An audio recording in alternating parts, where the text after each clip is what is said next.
Ano ang panig ni Carmelo Anthony? Natapos na ng estado ang presentasyon ng ebidensya sa kaso ng pagpatay ng isang atleta sa track na nanaksak ng kapwa-atleta sa paligsahan. Ang tanong ay kung ang nangyari ba ay pagpatay o pagtatanggol sa sarili.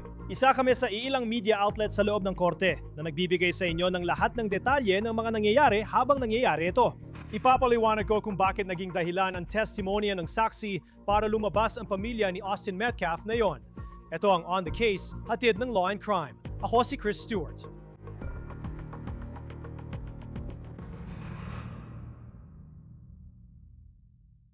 Ngayon, sinimula na ng depensa ang kanilang panig sa isa sa pinakabinabantayang paglilitis sa kasong pagpatay sa bansa. Habang di pa tiyak ang kinabukasan ni Carmelo Anthony, tinatangkang baguhin ng kanyang mga abogado ang salaysay ng pangyayari. Ilang araw nang dinidinig ng mga hurado ang kaso na magpapasya kung siya ay makakalaya o gugugol ng maraming taon o habang buhay sa kulungan. Ngunit may tanong sa depensa na simula at simula pa ay bumabagabag sa paglilitis na ito. Bakit may dalang kutsilyo si Carmelo Anthony sa isang paligsahan sa track ng mataas na paaralan noong araw na yon? Matapos ang ilang araw ng testimonya ng mga saksi ng prosekusyon, tinawag ng depensa ang coach ni Anthony sa track bilang unang saksi. Pagkatayo niya sa witness stand, narinig ng hurado ang ibang bersyon ng nangyari bago ang nakamamatay na komprontasyon. Bago tayo talakayin ang panig ni Carmelo Anthony, gusto ko munang makausap si Cody Thomas ng Court TV sa korte ngayon. Cody, pag-usapan natin kung paano tinapos ng estado ang kaso at ang saksi nilang nag-uugnay kina Carmelo Anthony at Austin Metcalf. Magkakampi sila ni Austin Metcalf at kahit paano, kilala rin niya si Carmelo Anthony. Si Eddie. Bakit mahalaga ang kanyang testimonya?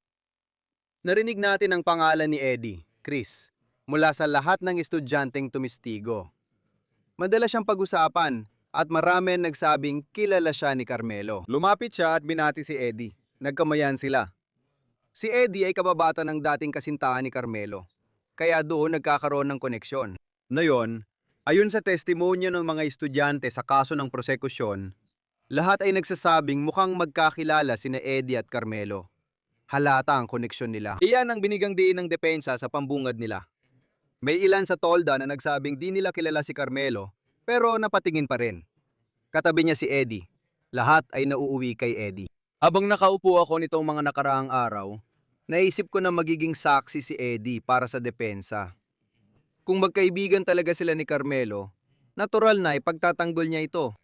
Pero bago ko siya tinawag, may naisip ako. Kung kilala niya si Carmelo, bakit di niya agad sinabi? Sana nung nagkagulo, sinabi niyang, kaibigan ko yan, kasama ko siya. Ayos naman, pero wala akong narinig na ganoon mula sa estudyante. Ngayon, si Eddie na ang tinatanong. Nasa testimonya pa siya, mga 5 o 10 minuto pa lang. Halos sinabi ni Eddie na kilala niya si Carmelo. Ayos sila, pero sabi niya, hindi ko masasabi na magkaibigan kami. Parang kakilala lang niya talaga. Sige, ayos. Ngayon, lilipat na tayo sa cross-examination ng depensa. At pakiramdam ko, medyo panalo ito para sa depensa. Ipinakita nila ang maraming litrato ni na Eddie at Carmelo sa iba't ibang pagtitipon sa bahay ni Eddie. Kabilang ang ika-50 birthday party ng nanay ng ex-girlfriend ni Carmelo. Tandaan, sina Eddie at girlfriend niyang si Valeria ang magkakilala. Si Carmelo naman ang ikatlong partido, kaya madalas din siyang nasa family gathering. Nagpakita sila ng group photos bilang patunay. Panalo na naman ang depensa para sa akin. Ipinakita nila ang mga litrato ni na Carmelo at Eddie na magkasama. Nagkakatuwaan. Yung isa tumutugtog ng gitara. Yung isa gumagawa ng nakakatawang mukha sa camera. Kaya si Eddie tumayo sa direct examination at sinabi, oo, kilala ko siya. Pero hindi ko masabing kaibigan ko siya. Pero pagkatapos, sumagot ang depensa at parang, teka, kung hindi kayo magkaibigan, bakit ang dami niyong litrato na magkasama? Pinaka-importante sa testimonya ni Eddie ngayon, Chris, ay naging emosyonal siya ng pag-usapan ang pagkamatay ni Austin. Sabi niya, parang kapatid na niya si Austin habang nasa witness stand. At habang inilalarawan niya, alam mo, lahat ng nakita niya nung araw na yon, nang bumalik siya at nakita si Austin na may buta sa dibdib, agad siyang naluha at napaiyak. Kailangan pa nilang lapitan siya at bigyan ng Kleenex. May mga bagong tao sa gallery ngayon, Chris. May 5 batang lalaki. Marahil mga dating kakampi, dating kaklase ni Austin Metcalf. At habang inilalarawan din nila yon, 3 sa 5 batang yon ay napaiyak din. Itong mga malalaking lalaki na parang football player ay umiiyak din. Nagpapakita ng bigat ng emosyon. Si Carmelo naman, tahimik lang na iniintindi ang lahat. Pinagmamasdan ko siya sa mesa kasama ang depensa. walang emosyon habang nagpapatuloy ang testimonya. Hindi ko alam ang iniisip niya. Alam kong ramdam niya ang bigat ng sitwasyon, pero nagtapos na ngayon ang panig na estado. Kaya depensa na nila at 3 saksi na ang tinawag. Kabilang ang 2 estudyante, isa ay kaibigan ni Carmelo. At maraming oras ang ginugol ng prosekusyon at depensa para ipaliwanag kung bakit nandoon si Carmelo Anthony sa tent na iyon. Ayon sa estado, binigyang diin nila ang tent culture sa track and field na hindi ka basta pumupunta sa tent ng ibang paaralan. Pero nang pumasok na itong si Eddie, talagang sinusubukan ng depensa na ipakita na maaring inimbitahan si Carmelo sa ilalim ng tent. Kaya siya nandun. Naisip ko kung gaano kahalaga ang mga bagay na yon. Iniisip ko bilang hurado, kailan ka papasok sa bubble ng mahahalagang impormasyon sa interaksyon kung saan tinatalakay na ang paglala ng sitwasyon hanggang umabot kay Austin Metcalf na maaaring malakas o mahina lang na tulak. Nangyari yon. Sumagot si Carmelo Anthony sa saksak na naging sanhi ng pagkamatay ni Austin Metcalf. At yon ang nagdala sa isang saksi na dumating. Isa sa mga huling saksi ng estado ngayong araw, ang medical examiner na nagsagawa ng autopsy kay Austin Metcalf. Bago natin talakayin yon, alam ko malapit ka sa pamilya ni Austin Metcalf at may mga body cam video pati mga tawag sa 911. Mabigat talaga ang pinagdadaanan nila. Mahirap isipin. Ano ang nakita mo bago mo tinawag ang saksi?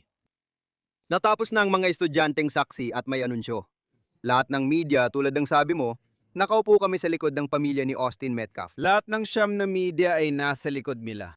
Bago pa umakyat ang medical examiner, inanunsyo na siyang susunod na saksi, kaya lumingon ng prosekusyon. Kung ayaw mong marinig o makita ito, mabuting umalis ka na dahil pag-uusapan na natin ang pinsala. Nakaupo lang ako, iniisip na makikita natin ang pinsalang yon, pero hindi naman. Ang hurado lang ang nakakita ng 4 na larawan, pero hindi namin nakita sa gallery. Inilalarawan nila ito ng detalyado, kaya inanyayahan ng prosekusyon ang medical examiner. Kung ayaw mo marinig ito, lumabas ka na. Lumabas agad ang nanay ni Austin Metcalf, kasama ang ilang miyembro ng pamilya at kampo. Una, tumanggi si Jeff Metcalf, tatay niya. Tumanggo siya habang nakaupo ako sa likod niya.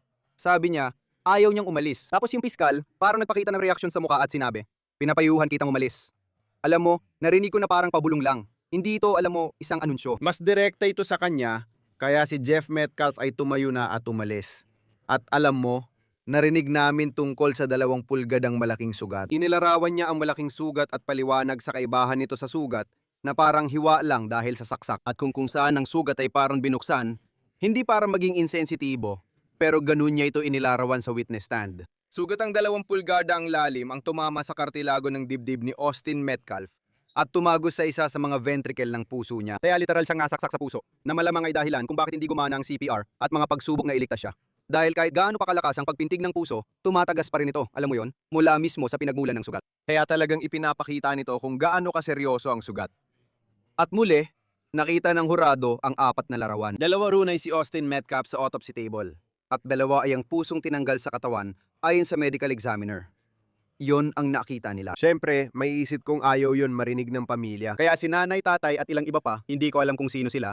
Siguro mga tita at tito, o baka mga kaibigan lang ng pamilya at mga sumusuporta sa pamilya Metcalf. Lahat sila ay tumayo at umalis. Mga 7 o 8 sila.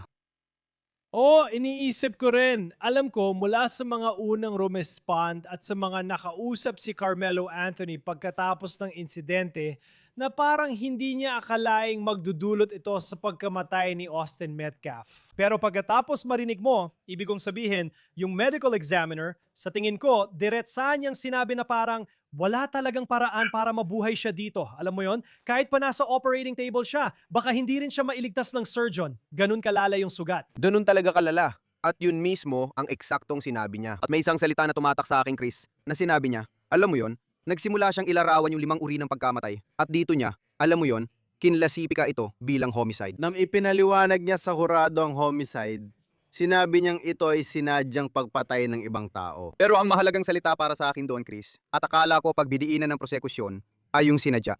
Alam mo yon, hindi ito aksidente. Hindi ito basta-basta lang. Sinabi niya na sinadyang pananakit ng isang tao na nauwi sa kamatayan. Kaya parang mabigat yung sinabi niya habang nasa witness stand. Mapapapaisip ka rin sa ganyang pahayag na isang linya lang. Alam ko rin mula sa ilang estudyanteng saksi na sinabi nilang hindi sila naniniwala na self-defense ito. Mamaya, tatalakayin natin ang depensa mula sa pananaw ni Carmelo Anthony at ang nais nilang iparating. Mapapaisip ka nitong nakaraang ilang araw kung ano ang magiging epekto ng napakaraming taong diretsong nagsabi niyan sa hurado. Natapos na rin ang presentasyon ng estado. Bago tayo pumunta sa depensa, alam ko na may mabilis na moisyon na inihain ng depensa agad matapos magtapos ang estado. Tungkol saan yun? Oo, kaagad naghay ng motion ng depensa para sa agarang hatol na walang sala. Na ang ibig sabihin ay, sinasabi nilang hindi napatunayan ng Estado ang kaso nila ng lampas sa makaturang duda. At kung ito ay pinagbigyan, sasabihin ng hukom na, alam mo, tama ka. At halos ibibigay ito pabor sa nasasakdal, kung saan maglalabas ng hatol na hindi nagkasala at malaya ng makakalabas ang nasasakdal. Pero halos agad ding tinanggihan ng motion. Nagsalita ng ilang salita ang taga-usig. Siguro mga 10 segundo lang. At pagkatapos ay tumingin ang hukom sa depensa kay Ginoong Make Howard at sinabi, "Oo, tinatanggihan ng iyong motion." Kaya sinubukan nila ang directed verdict bago pa nila simulan ang kanilang kaso. Pagkatapos ay nagkaroon kami ng recess at bumalik para simulan na talaga ng depensa ang kanilang kaso. Ngayon sa depensa, unang tinawag ang coach ni Carmelo Anthony bilang saksi. Narinig na rin natin ang coach ni Austin Metcalf mula sa estado. Anong sinabi niya?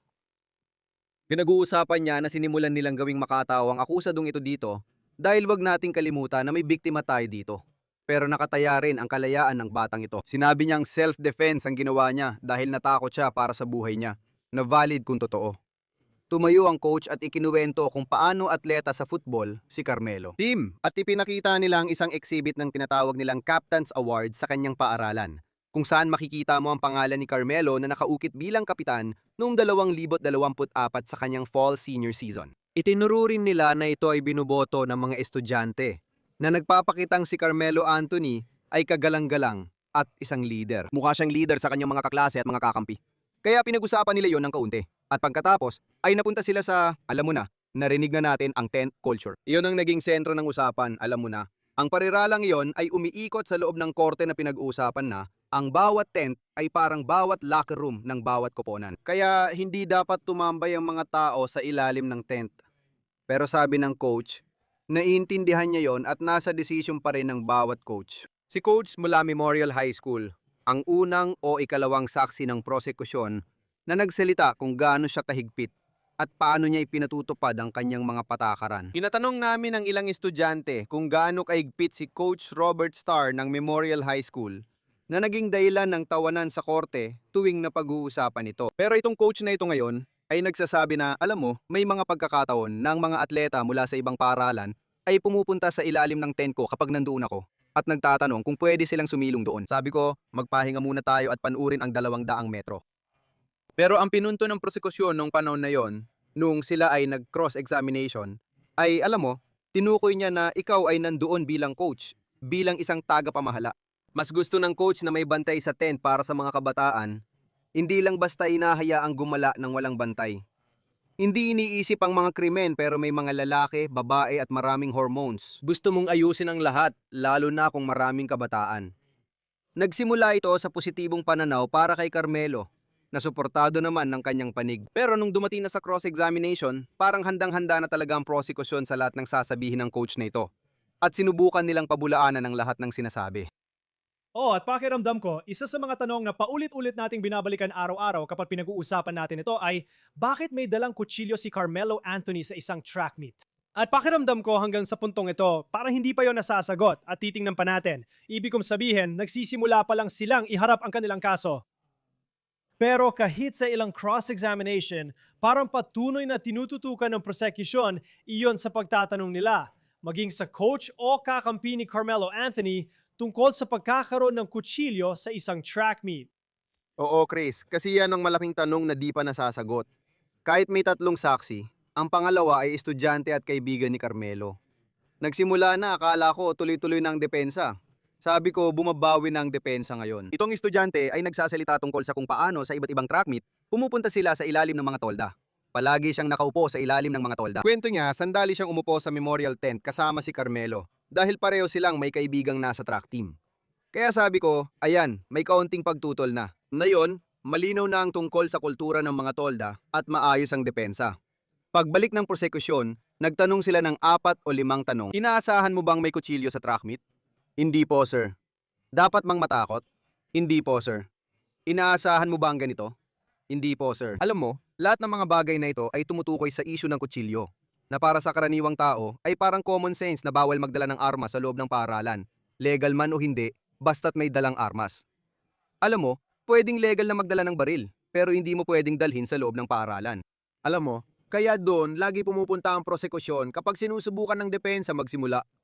Tinanong ng prosekusyon ang 4 na tanong at pabor ang sagot sa kanila, hindi sa depensa. At nagnataka rin ako kasi alam ko, parang babalikan ko lang yung isa sa mga saksi ng estado kanina na nagsabi na pakiramdam niya ay tinatakot ni Austin si Carmelo Anthony. Kaya umabot sa puntong ayaw talaga ni na Austin Metcalf, ang kanyang kakambal, at track team na nandoon si Carmelo Anthony sa tent, ano man ang dahilan. Pagkatapos, nagpalitan sila ng sagot at marahil may nasabing mura. Alam ko may trash talk na nangyari at may isang estudyanteng nagsabing ang trash talk ay may kinalaman sa football at maaring iyon ang nagpalala ng sitwasyon. Pero parang may tanong pa rin kung si Carmelo Anthony ba ay nasa posisyon na kailangan niyang ipagtanggol ang sarili niya hanggang sa punto na kukuha siya ng kutsilyo mula sa bag at sasaksakin si Austin McCaffrey sa dibdib. At parang paulit-ulit tayong umaabot sa puntong ito at parang hinihintay mo na marinig ang kabilang panig ng kwento. Iyan ang hinihintay ng lahat dito, pati ako, Chris. Gusto kong marinig ang kabilang panig ng kwento dahil puro mula sa mga estudyante at saksi lang ang narinig ko. Hindi ko isinama ang mga coach sa paligid ng stadium. Ang tinutukoy natin ay mga estudyanteng. Ilang hakbang lang ang layo. Nasa ilalim ng parehong tolda, bawat isa sa kanila. At hayaan mo rin akong sabihin ito, Chris. Alam ko na malaki ang isyu ng lahi dito. Marami mga itim at Hispanic na estudyante, marahil karamihan sa kanila ay mga itim o Hispanic, ang nagpatotoo tungkol sa iba't ibang bagay na ito. Nagsasalita tungkol sa pagmamahal nila sa pamilya Metcalf at kung ano-ano pa. Lahat ng estudyante ay nagsabing hindi nila inakalang may mangyayari. Akala nila ay simpleng usapan lang ng basura at biruan ng mga lalaki. Lahat ng nakita mo noon, alam mo, baka may mga mura. May nagsabing di nila maalala, may nagsabing meron. Pero wala sa kanila ang nagsabing inasahan nila ang ganitong mangyayari. May nagsabi na inisip nilang baka may tulak pabalik ng itinulak ni Austin. Pero lahat sila nagsabing sobrang bilis ng mga pangyayari. At hindi pa nga nila agad na-realize ang nangyari hanggang sa itinaas ni Austin ang kanyang damit at nakita nilang may butas sa kanyang dibdib. Kaya nga Chris, hinihintay ko kung anong sasabihin ng depensa. Kung sakaling si Carmelo Anthony ay tatayo sa witness stand at magpapatotoo tungkol sa sarili niyang mga takot na gusto ko ring marinig. Alam mo, gusto kong marinig ang magkabilang panig. Ganun natin makakamit ang patas na paglilitis. Sa ngayon, wala pa tayong naririnig na magpatunay na depensa sa sarili ang paggamit ng nakamamatay na puwersa. Sa katunayan, isa sa mga estudyante ngayon ay nagsabi, alam mo, yung tanong na paulit-ulit na tinatanong ng prosekusyon sa bandang huli, sa tingin mo ba ay depensa sa sarili to? Karamihan ng estudyante ay nagsabi ng hindi. May nagsabi pa na iyon ay laban ng nakamamatay sa hindi nakamamatay na puwersa na may punto rin. Oh, at muli, para kung ikaw ang hurado na nakaupo doon at narinig mo yon, alam mo, paano mo ito sasalungatin mula sa pananaw ng depensa? Naisip ko halimbawa, tatayo ba si Carmelo Anthony sa witness stand? Mukhang malayo pa kung posible yon o hindi. Sa tingin ko, lahat ng saksi hanggang ngayon na nandoon ay mga kaibigan ni Austin Metcalf na nagtetestify dahil nasa ilalim sila ng tent ng kalabang koponan. Kaya malinaw na isang disadvantage yon kung tutuusin para kay Carmelo Anthony at sa pagbibigay niya ng kanyang panig ng kwento. At maaaring siya lang ang tanging makakapagbigay ng kanyang panig ng kwento pagdating sa depensa. Bago tayo pumunta sa huling saksi na may kakaibang pananaw, ano ang napansin mo sa mga hurado ngayon? Alam ko kahapon at nung isang araw, may emosyonal na sandali at apektado ang mga hurado. O hindi ganong emotional na yun, Chris. Mas tutok sila. Lalo na nang makita ang autopsy photos at malaman na wala na ang puso ni Austin McCaskill sa katawan niya. Tinitingnan ko kung may matinding reaction sila. Pero lahat tahimik lang. Nakaupo, nakatingin at tumatango. Pabalik-balik lang sila. Naglalakad sila pataas at pababa, alam mo, sa jury box. Ipinapakita sa kanila ang mga larawan na ito. Ipinapaliwanag kung ano ang nakikita nila at, alam mo, pinapaliwanag ang lahat ng mga medikal na termino at iba pa, na sigurado akong may ilan sa kanila na naintindihan yon. Pero karamihan siguro ay tumitingin lang talaga sa mga larawan na ipinapakita sa kanila. Pero sobrang nakatutok sila ngayon. Sobrang nakatutok. Talagang, alam mo, nakikinig talaga sa mga sinasabi sa korte. Minsan, nakikita ko napapatingin din sila sa mesa ng prosekusyon. Napapatingin sila sa kabila. Tumitingin kay Carmelo Antonio. Siguro tinitingnan kung paano siya magre-react sa mga bagay na ito. Pero wala talagang emosyonal na reaksyon mula sa hurado ngayong araw. Oo, at alam ko rin, ibig ko sabihin, ang pamilya ni Austin Metcalf, gaya ng napag-usapan natin, minsan ang tatay niya ay inilalagay ang ulo niya sa kanyang mga kamay at maiintindihan mo kung bakit dahil sa emosyon na yon. Hindi ko alam kung sino sa pamilya ni Carmelo Antonio ang nasa likod niya sa korte o ano ang nararamdaman nila habang nangyayari ito. Talagang matinding stoicism lang, Chris. Walang iyakan. Doon nakita ko ilang lalaki na yakap ang mga asawa, kasintahan o anak nilang babae. May grupo sila doon, siguro mga 15 hanggang 20 katao sa panig ni Carmelo. Ganon din karami dito sa panig ni Austin Metcalf. Pero nakaupo lang sila doon. Walang totoong luha. Walang nagpupunas ng luha. Pero nakikinig at ninanamnam lang ang lahat. Matatag lang talaga, yun lang masasabi ko. Sa huling saksi, hindi natin babanggitin ang pangalan dahil 17 taong gulang siya. Estudyante siya sa Memorial High School tulad ni Austin Metcalf. Habang binabasa ko ang tala ngayon, siya ang saksi ng depensa pagdating sa pagtatanong ng depensa. Ito ay isang kakilala ni Austin Metcalf sa team na tinawag ng depensa. Pakiramdam ko, ibang pananaw niya sa nangyari kumpara sa ibang estudyanteng tumestigo mula sa high school na ito. Oo, Chris, interesting kasi bago siya tumistigo, sinabi ng abogado ng depensa na hindi pa sila nag-usap. Sabi niya, "Oo sir, ngayon lang tayo nag-usap ng 2 minuto sa hallway." Naisip kong interesting yon, kasi kung sinusubukan mong magkaroon ng advantage lamang, bakit ka kukuha ng testigo na hindi mo pa naihanda o nakausap tungkol sa paghahanda bilang testigo? Pero anyway, nagsimula na silang mag-usap. Pinag-uusapan nila ang mga nangyari. Umabot ng mga 20 hanggang 30 minuto bago nila napag-usapan lahat ng mga nangyari bago ang insidente, pati na rin ang lahat ng nakita ng batang ito. Ngayon lang namin ito narinig. Sabi niya, Carmelo, yung ex niya nang may kamay sa bag at sinabi niyang, "Hawakan mo ako, tingnan natin ang mangyayari." Sinabi niya ni tinapik ni Austin Metcalf si Carmelo sa balikat at inasar siya. Parang, "Sige, hawakan mo ako." May sinabi rin siya na noon lang namin narinig. Sinabi niya na sinabi ni Carmelo, "Sige, suntukin mo ako at tingnan natin ang mangyayari." O, "Suntok mo ako at tingnan natin ang mangyayari." Na hindi pa namin naririnig na sinabi ng kahit sinong estudyante hanggang ngayon. Nagtataka ako kung bakit na yun lang ito nabanggit. Gayong mahigit 10 estudyante na ang nagtestigo, pero ngayon lang ito lumabas. At habang siya ay nagtitestify, parang hindi siya sumasang-ayon sa ilang mga bagay na binabato ng abogado ng depensa, na malinaw namang nagtatanong para umangkop sa kwento ng depensa tungkol sa self-defense. At isa sa mga kwento na inilalabas nila ay na itong magkapatid na Metcalf ay malalaki raw, mga 6 na talampakan at isa, 6 na talampakan at 2, mga linebacker, higit 200 libra ang bigat. At nagsimula na naman silang pag-usapan ng tungkol sa pagkukumpara ng laki, at parang pinapasok na naman nila ang usaping yon. Pinag-uusapan nila si Austin. Si Austin ay 6 na talampakan at isa, 213 libra ayon sa medical examiner. At ang kapatid niyang si Hunter, sabi ng depensa, halos pareho lang daw ng laki si Hunter. Alam mo na, sinusubukan nilang palabasin na sila yung mga malalaking siga at lahat. Yan ang kwento na pinupuntahan nila. Abang tinatanong ng abogado ng depensa, nakita ko si Jeff Metcalf, ang ama. Nomuiling na tila sinasabing di magkasize ang mga bata. At yung binatang nasa witness stand ay nagsabi, "Hindi ko masasabi yon." At sinabi pa niya na si Austin ay mas malaki talaga kaysa kay Hunter, na talagang nakaka-interes. Kasi alam mo yon, sinusundan mo yung kwento mo tapos may saksi ka sa witness stand na dapat sumusuporta sa kwento mo. Pero kinokontra niya yung mga sinasabi mo. Hindi ko alam kung paano yung titingnan ng mga hurado. Iniisip ko na medyo nakakasira yon. Siguro hindi naman sobrang nakakasira, pero hindi rin yun magiging positibo. Oh, at nakita ko na isa ito sa mga notes na nilagay mo doon. Parang may sinabi ka na si Hunter na parang, at ito'y bago pa mangyari yung insidente. Parang kinakausap ni Hunter si Carmelo Anthony. Kalmado ang tono ni Austin. Sa palagay ko, hindi na maalala ng estudyante na sinabi niya ito sa detective. Pero naalala niyang sinabi ni Austin, "Mas mabuti pang umalis ka bago kita bugbugin sa..." Ibang salita para sa puwitan na di natin pwedeng sabihin, nakakaiba talaga. Iba yon sa narinig natin mula sa ibang mga estudyante, lalo na kung pinag-uusapan natin ang sitwasyon na kinasasangkutan ni Carmelo, talagang iba yon kumpara sa mga narinig natin mula sa ilang mga saksi ng estado na nauna ngayong linggo. Oo, at malaking tulong yon sa depensa kung mapansin ng hurado. Kasi nagpapakitang agresibo rin si Austin Metcalf. Kasi sa nayon, alam mo, sa lahat ng mga saksi ng prosekusyon, lahat ay nagkakaisa na si Carmelo ang agresibo, si Carmelo ang nagpasimula, siguro mas magandang salita yon.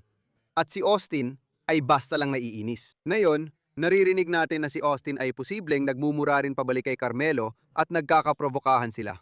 Kaya hindi pala ito isang panig lang. Kahit na si Carmelo ay basta na lang nandoon sa ilalim ng tolda o hindi, ang ibig kong sabihin, pinag-uusapan pa rin natin ang tungkol sa pagpaprovoka sa pagitan ng dalawang binatang ito. At yon ang mahalaga dito. Ano ba ang mga katotohanan at ang totoo tungkol doon? Pero kung titingnan mo ang cross-examination ng prosekusyon, mukhang handang-handa sila para sa saksi. At kung ano ang sasabihin nila, kasi may isa akong pipiliing linya bilang halimbawa. Parang sinabi nila na hindi siya nag-a-anticipate, alam mo, mula sa tulak na ginawa ni Austin Metcalf kay Carmelo Anthony, hindi siya nag-a-anticipate. Inaasahan niya ang pagbabalik ng tulak, pero hindi niya inakala na maglalabas ng kutsilyo si Carmelo Anthony at gagamit ng ganoong lakas. Handa ang prosekusyon sa ilang kaso para sa posibleng mapanirang testimonya ayon sa estudyanteng ito. Tama, yan din ang sinabi ko kanina, Chris. Na nang tinawag ng depensa ang saksi, nilinaw niyang di pa sila nagkausap noon. Nung sabihin ng prosekusyon na nag-usap sila ng higit 2 minuto, naisip ko, bakit mas mahaba pa ang usapan nila sa saksi ng depensa? Parang dun sila papunta at yung bata parang under direct examination, hindi cross. Lumapit sila sa prosekusyon kasi pababa naglalakad yung piskal. Parang pareho lang ang mga tanong na binibigay niya sa mga estudyante sa witness stand. Basta't itinatatag ang eksena. Doon sa sinabi mong linya, inaasahan lang niya ang pagtulak pabalik. Hindi naman siya nag-aalala. Parang pinapanood lang niya yung karera at lahat ng nangyayari. Hindi niya inaasahan na may kutsilyong ilalabas at hindi rin siya nag-aalala o natatakot sa sitwasyon. Alam mo yun, hindi niya naramdaman na magkakaroon ng away na mangyayari. Tinapos niya sa pagsabi na hindi raw niya nakita si Austin Metcalf na gusto makipag-away. Malinaw niyang sinabi sa huling sagot niya sa prosekusyon sa ilalim ng cross-examination na naramdaman niyang si Carmelo ang may mali. At doon, natapos ang araw. Iyon ay bago ang pagtatapos ng pagdinig at ang pansamantalang pahinga dito mismo, ngayon. Kaya may ilang panalo sila dito, Chris.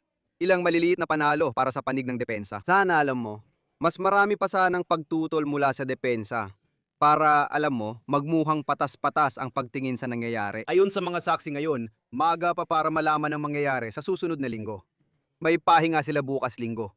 Hindi pa tsak kung aayat si Carmelo sa witness stand o kung may mas matibay na saksi. Ayon sa mga saksi, mas mahina ang simula nila kaysa inaasahan. O iniisip mo rin ng hurado, pati ang emosyon na nakita mong ipinakita nila sa kaso ng estado na tiyak na may agarang epekto. Walang duda na isa itong trahedya sa kahit anong paraan. Makikita natin kung ano ang mangyayari sa susunod na linggo habang ipinapakita na ng depensa ang kanilang panig para kay Carmelo Anthony na kinasuhan ng first-degree murder. Makikita natin kung ano ang susunod na mangyayari. Cody Thomas, mahusay ang trabaho mo gaya ng dati. Court TV nasa korte para sa atin, itinatampok ang high-profile na paglilitis na ito. Salamat sa pagdalo. Salamat sa pag-imbita, Chris. Gaya ng dati. Masaya akong narito. Dito nagtatapos ang On The Case mula Law and Crime. Mag-subscribe sa YouTube, Spotify at panorin kami sa Peacock. Ako si Chris Stewart, hanggang sa susunod.